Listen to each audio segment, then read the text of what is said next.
L'Agence nationale du médicament et des autres produits de santé et la Fondation Ma Bannière poursuivent leur combat contre l'usage détourné du médicament et la consommation de drogue. Ils ont lancé une campagne de sensibilisation sur les dangers à Mwanda. Dans le Haut-Ogooué, on fait le point avec Chélami Balé et Paul Jessica Nkole.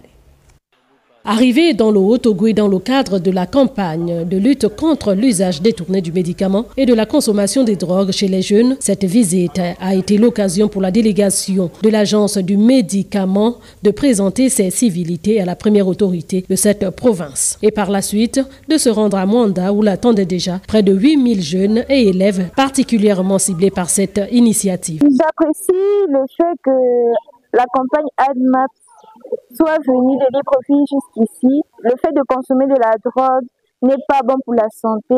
Nous devons arrêter de faire certaines choses contre la drogue. Il y a des choses qu'on ne doit pas faire, il y a des choses qu'on doit vraiment éviter.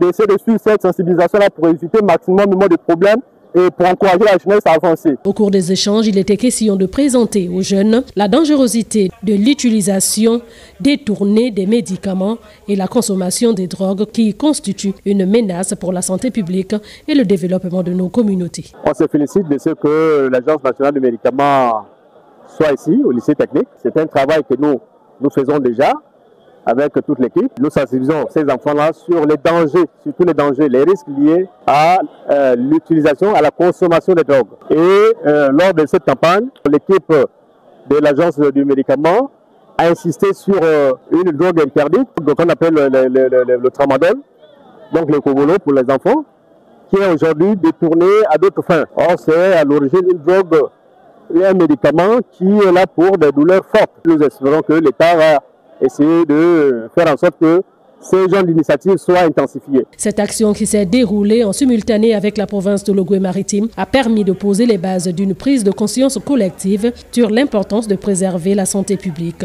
Notons qu'à ce jour, plus de 77 établissements ont été sensibilisés pour un total de 218 323 apprenants qui ont été touchés par cette caravane.